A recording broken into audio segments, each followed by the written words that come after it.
Good evening, everybody. Just to introduce myself, my name's Gary. I'm one of the one of the national TSOs now, since the reshuffle and recompartmentation of everybody. Myself and Ben are two of them. We're hosting you tonight. I'll let Ben introduce himself. Hello, my name is Ben Worthington. As Gary said, I'm one of the training sports officers. I have been an employee for the organisation since 2021. I was one of the area ones, but obviously with the refiling the offer and the restructure, this is where we are now supporting. I'm a volunteer as well, so I do get some of the questions you're coming from, albeit I'm not a unit anymore, so I don't necessarily see that side, but I do see the approval side. So if there's anything I can help with, please shout out, please drop anything in the messages, and me and Gary will try and answer as many questions as you might have. Okay, just following on from Ben there, I've been with the Corps for about a year now. My previous time in that was with the Royal Navy, training design and everything like that. Was a cadet many years ago, so I've just come into the fray again. There's one person on the call at the moment that I've met before from a unit visit many months ago, and hopefully he won't have too many questions for us, but we'll find out later. Right, tonight's subject is basically the finance system and you claiming your lovely hosting fees, your SCAVA, your mileage and everything like that. We're just trying to put to bed a few myths and a few problems that we've had. And we know that it was done paper before, it's now gone to the system. It's just to clear up any issues that you might have with getting the information into the system and taking it forward. It's basically taking the old TSOs, training managers, out of the loop so you can go more directly to the training managers or the second line auditors to confirm that claim that you're putting in for to get the money to you as quick as we can. Just going to share my screen with you now. Hopefully you will be able to see the initial finance login screen, which is the one that you will first come up to. On here, you've got your login details. This would generally be the details that have been given to your unit treasurer, or it would have been set up under the unit treasurer's email address with a password. If you've got no access into it, obviously try to go through to your unit treasurer and ask them. Failing that, get hold of your VBSM and they should be able to assist you. They will have access to the email addresses in the account. They were asked for them just prior to the system going live. As you can see there, my email address, my password, I click it and it takes you into the first screen that you're coming up to. On the left-hand side, you've got a few buttons there. If you click on the live button and then come down to unit invoices live, this is where you're going to be inputting your information. Has anybody had any issues with getting into the system prior to this call? If you can just let us know on the chat. I'm sure Ben will quickly jump in and answer any of the questions that he's got coming up on it. I've got the chat open, but feel free to shout out. Yeah. Okay, the first thing that you're going to do once you've got onto this screen, onto Unit Invoices Live, is click on the Start item. This will get you into the screen where you're going to input all your data and information to get that lovely money back into your box. As you can see up here, it's come up with my details initially. The Sea Cadet unit will automatically populate to your unit that's allocated, same as the email address and the supplier code. The invoice date is the date that you start processing this document as a claim. It will automatically change if you save it later on to the date that you submit it. This is where you've got to be wary. You can put dates in earlier, or you can get this prepped earlier before you submit it.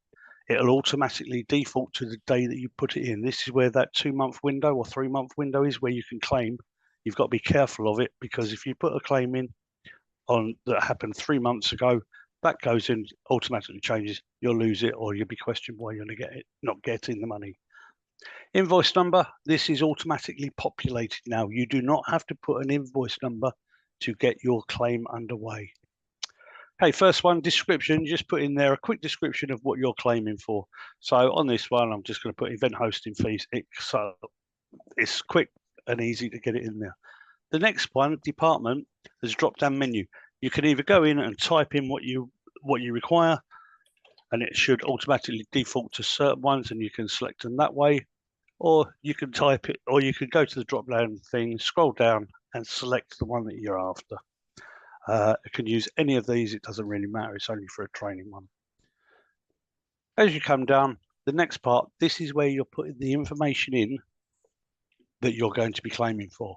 First one, click the add row button, and then the date you need to put in there is the date of the first instant of the course that you're doing or undertaking. I'm going to put in for one for the 12th of July this year and put a brief description on there. So this one I'm going to put hosting fees. In the next box, you need a category or the activity code, which is the Westminster code that you've used for the thing. There's some here selected. I'm going to put them willy-nilly so that you can see them coming up as we're going in. The expense type, drop-down menu, pick your expenses that you're going to go in for. So in this one, hosting fee. Now, as you're entering this, various bits will close and open. These are the key points that you must fill in for it to progress onwards. Training type on this one, the drop-down list with your codes, PCL codes, and the thing. Get to the closest element that you're doing. For this one, I'm going to say we're going to be doing a sailing one. Start typing it in, and you can see it expands down to the list of various options that you've got. RYA Simship Day, I'm going to use Sailing Scheme 2. That's populated, and the start date. Start date of the course on this one was the 12th of the 7th. So again, in the 12th of the 7th, and the end date of the course, the last day that it occurred was the 14th. It's automatically calculated that you're going to be claiming for 2 days on there. Obviously, next box, just to confirm it, put in 2 days. That satisfies that one. As you come across, everything else, daily rate is already pre-populated. It's all working in the background. And at the end, you get a line total of what you're going to be claiming for. £140 for that. If you scroll down further, it's automatically put it into the claim line. Got other bits to add on. Add another row. It'll take you back to the gain. Exactly the same again. On that day as well as hosting fees, I'm going to claim Scava for it. Same code because it's the same event that it was conducted at. So 530 in there, Scava. Now it's an overnight one. You've got 2 rates now. As you saw there is a Scava rate and there is a day run Scava rate. It is quite a reduced amount. Obviously, if you're not doing any overnight activities, just go for the day run. Moving along, training type again, I'm going to put it down for a 1730. 1730. And again, the start date is 12th, finish date on the 14th. And as we continue moving across, it gives you the various bits and pieces there. 2 days in there. A number of attendees on this one. I'm going to say there was 12 people attended for it. This accounts for the various bits and pieces and gives you an extra total. On the next line, it's adding it all up for you. Any questions so far? Please drop them into the chat box if there is. On the next one, Scava, we could also claim other bits and pieces in amongst that. As you come down, exactly the same. Boat fuel. And that's a sailing one. You do need fuel for your boats. On this one, it will bring up a receipt. On there, upload the file. It will drop it into the thing. Exactly the same. Almost.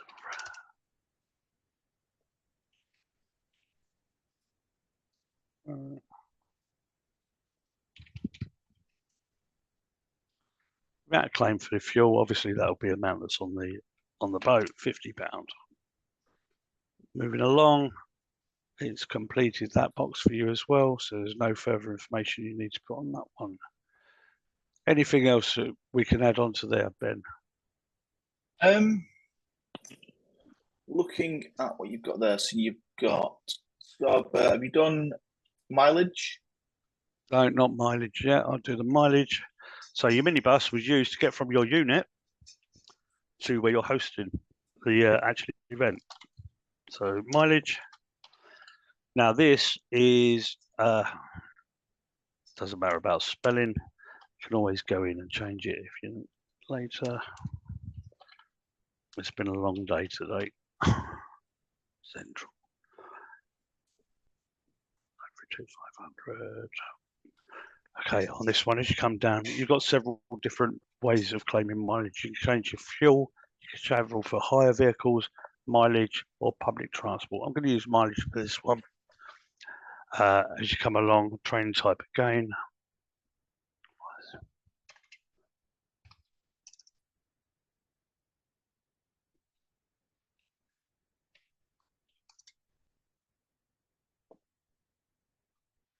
Now, as you come across, you come to the next box, which shows you a vehicle type.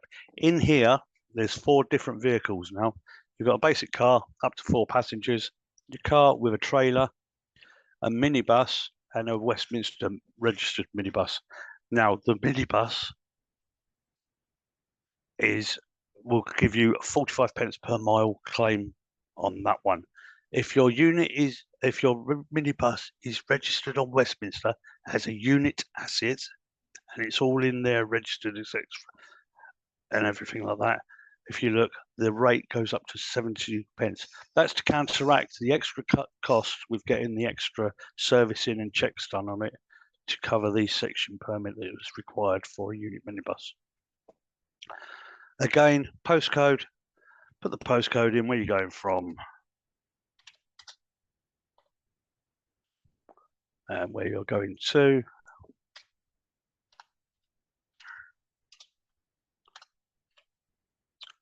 Get mileage, and it will come up with a mileage distance. Obviously, your mileage override might change if you've had to alter and move to a different route because of the M25 being closed, or example on there, and it will calculate how much you'll be able to claim on that one. Again, because you're doing a return journey, stick a second line in with your return transit. Exactly the same procedure. Any questions so far? It is nice and easy to use. Once it's in, I'm not going to submit this one because it'll we get told off by the finance team if we start mucking around and putting false claims in, and they can't see a consecutive run. But with this, I'm going to close this one.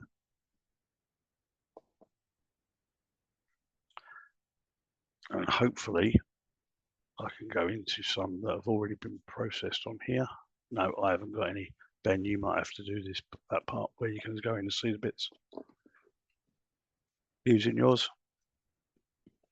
But just to clarify, and Gary, this is pretty similar to what we do is when we do a claiming for our own expenses. So it's exactly the same procedure.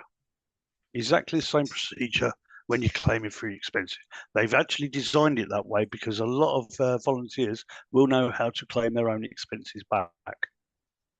So it should just be an easy transfer over to the treasurer. So I need to find out in my treasurer what email she's got associated to this account. Yeah, if she hasn't, what we're trying to say to most people is if you're having difficulties with your accounts, try to get a unit-based account, i.e. claims at, for instance, Dartford SCC, or use an email address that people can get into, because you don't necessarily need one person putting these claims in. You could have 2 or 3 people that are able to put the claims in for you, saving one person doing it, if that makes sense. Yeah, perfectly. I can set that up. That's not a problem. Brilliant. Thank you. Brilliant.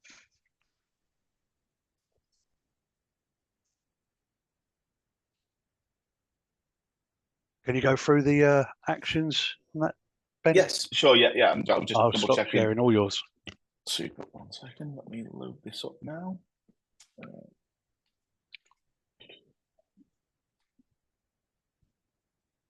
Permissions.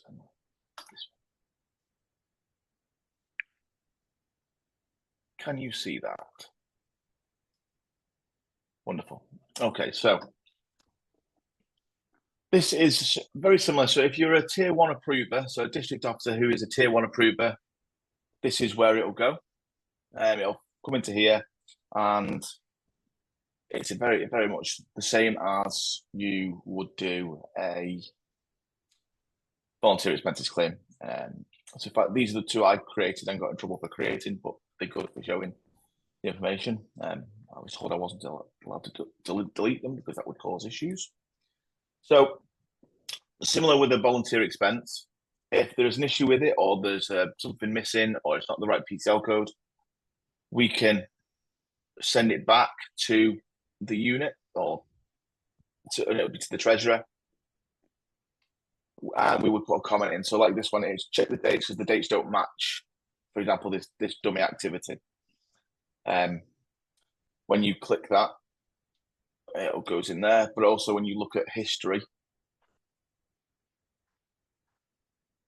hopefully load on the left, this will tell you where it is in that, and with any comments that have come through. So you'll get a little notification up here or here saying, oh, something's been sent back.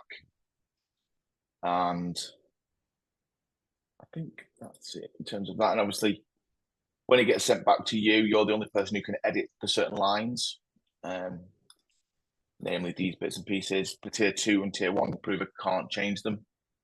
The tier 2 is the training manager for your area, and then it goes off to finance control for that. With unit invoices, the estimation is that they are paid normally within the week they are paid, if you get them in by Tuesday, and it's tier 1 and tier 2. And that means you can go on that week's payment run. So it means that you can get your money quicker than having to email somebody who will then have to input it manually into the system and then wait until next week's sort of payment run. There's nothing else really on that, Gary, I don't think anymore. I think that's No. And if everybody's had any issues with volunteer expenses previously, and you've had things sent back where you've had to correct them, it's a similar sort of process. And as long as you know what you're doing and you make sure you choose the right department, because that's key. If you choose the wrong department, it sits in some poor DO's tray, and he goes, I don't know what this activity is. Or when the volunteer, like I had yesterday, saying, why have you not approved my expenses? Well, I've not had them. Lo and behold, he sent them to the wrong DO. He sent them to the wrong district. So it was like, but luckily we can contact finance. We can have it reassigned that way as well. So no, that's it from my side, Gary. I think it's over. Absolutely, mate. No, stop share. That's the button. Wonderful. Okay. Now, what Ben was saying there, obviously, I've gone back onto my screen. You can see I've got one open. Where the notes comment is on here, if you do have any comments that you want to add that might bring, you want to bring your attention to your first auditor, your second auditor, or anything like that, put the comments in there. If you've got authorization to claim for something that's out of the blue and you can claim it on here, put a note in there to say that it's been authorized. If you've got an email, attach the email to it. It makes it easier, and things will swim through the system a bit quicker than it would if you didn't have those checks and ticks and boxes and everything like that within there. When you get down to the bottom, as I say, in here, all claim details must be completed. That will give you your total that you're going to be claiming. You can either save the entry or submit that one. If you save the entry, it will go back into your box. I'm just going to close and come into another area. It will go into your drafts. It will sit in your drafts folder. You can prepare all of these documents in advance. If you're a unit that hosts a lot of activities, and it's a case of just going in and getting those claims put in and maybe tweaking a couple of numbers, get them set up in draft. They're more than happy. If you do have any issues trying to get them set up, the finance team are there to help.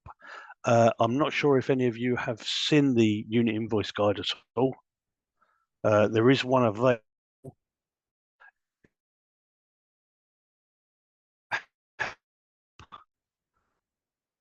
It'll put the unit from everything in there. I've used it. I've gone through through this from start to finish, and everything is there. There are a couple of bits that don't come up, like the business field. It's pre-populated. It's now pre-populated. Certain bits are pre-populated, so you won't see it. But on here, the snapshots are old ones.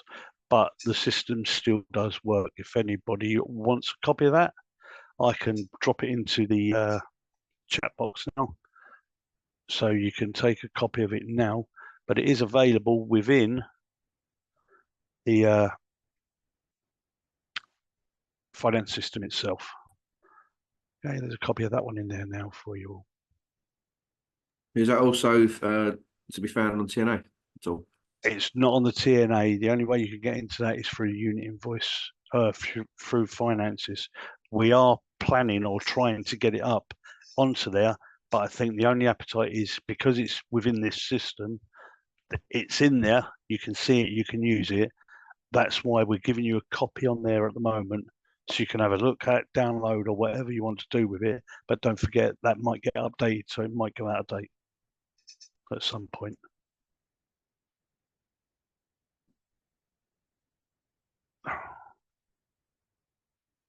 Apart from that, other bits and pieces, you can go into your other items, and this will be where you can check what status it's at, if it's been completed or not. Unfortunately, I haven't got any of them on here because the process was taken away from us when we transformed from national to area. But down here, it'll give you the status of where it's at, who's dealing with it. If you've got something that's held up, just go in there. Right, who's it with? Oh, it's in my my DO. Let's get hold of the DO. Can you sort this out? You're holding it up. Oh, I didn't realise I haven't been on there. And that's how quick you can check things. So if you put a invoice in on a Monday, hopefully, as Ben said, it'll be paid on the Friday if it's quick enough and your DOs get their fingers out and get them through. I don't think there's a lot more else we can say on the subject. Gary, where did you find the document in finances? In finances, if you go on to app help. I went to the question above it. Yeah, got it. Thank you. Yeah, if you go into app help, it's in there. I don't know. It's probably you should have access to your volunteer expenses as well. Exactly the same set up on there. I know we're coming off the beaten track. If you go into volunteer expenses and go into the app help there's the same one there about volunteer expenses as well. Thank you. Which might be beneficial to certain people as well. And staff expenses. But we don't get many of those nowadays. Right, I don't think there's anything else. Is anybody got any questions? Yes, the floor's open. Yeah, just the one. Can I just ask, I submitted 2 claims back on the 30th of June, and I checked the finances app there, and it's still saying that they're sitting in progress at tier 1 approval. That'll be down to your tier 1, which should be DO, I believe, right? Ben? You're on mute, Ben.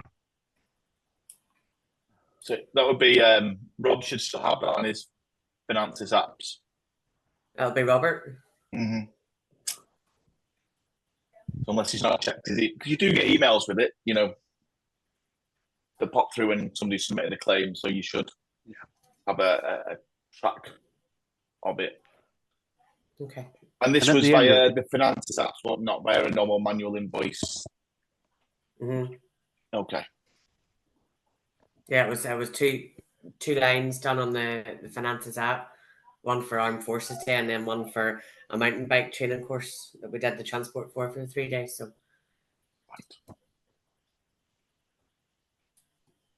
But yeah, you should get once it's gone through, and you should get an email saying that it's been completed and paid and everything like that. Once it's done. Right. I'll ring Robert after and give him an earful. Don't say I sent you. Yeah, we didn't say that. We didn't say it was him. I only have access to the unit invoices live. I don't have any access to the volunteer one or anything. That'll probably be how I think the treasurer one might not have volunteer expenses anyway. Okay. So the treasurer themselves will have their own expenses potentially. for when they do visits or bits and pieces. Yeah, only mention the volunteer expense one, obviously, because there's a lot of COs and things like that on the call as well, or on this call, so have access to them. So seeing the 2 things down or 3 things down the side there, right? they know Okay, it's exactly only what we're talking about. yeah, right. Okay, that's fine. Thanks. So, as a CO, would I have access to the unit invoice? Because I've just logged in now and I can only see my own personal ones. No, it sits with It'll the treasurer. be the treasurer. It'll probably be set up as the treasurer's email account. It's just want to check with the treasurer.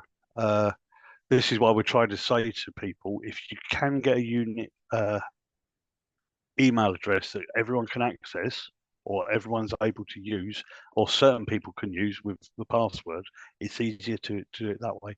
The reason they've had the treasurer's address because it was deemed that the treasurers don't disappear as much as most of the volunteer staff.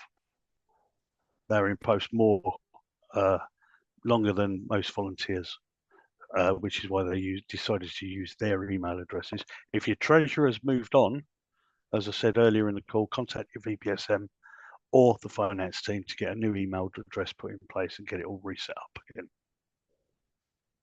Okay, brilliant. Any other questions? It's getting quicker and quicker, Ben.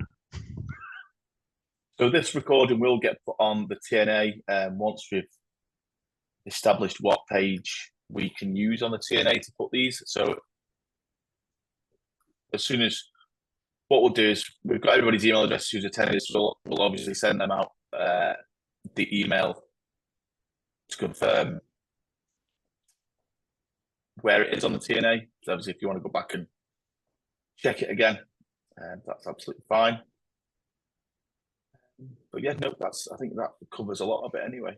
I think that's sorry, Go ahead. my treasurer is on holiday at the moment because it's nearly August, and my CO was unable to attend tonight. He was booked on.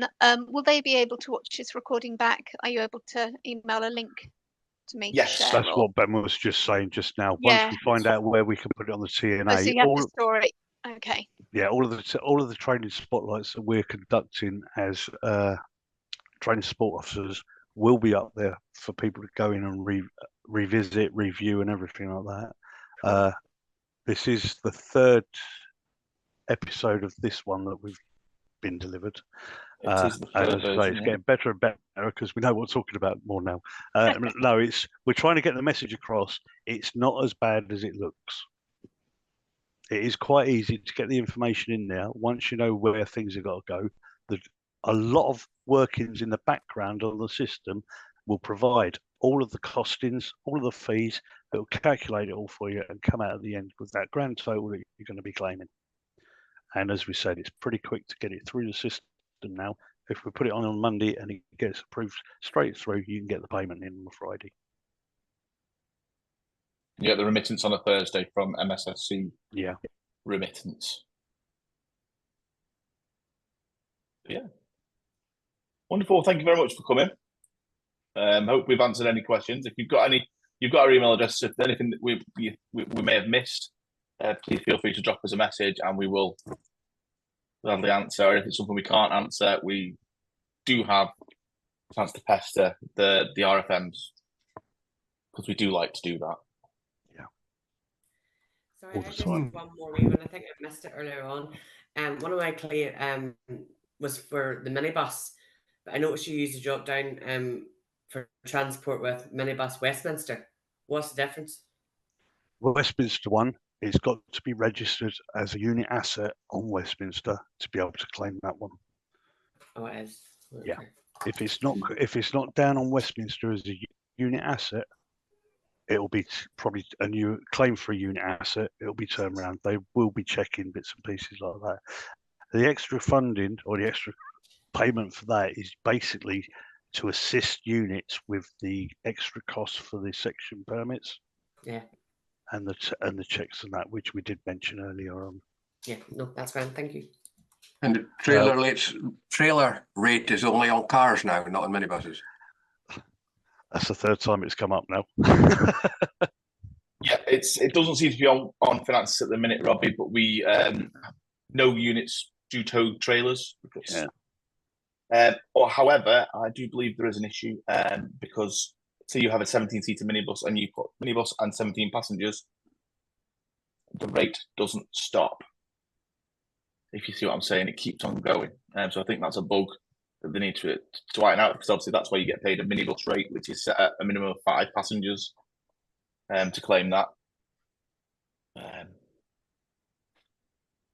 That is one question that we have taken to the finance team, and we're awaiting an answer on that one as well at the moment. Cool beans.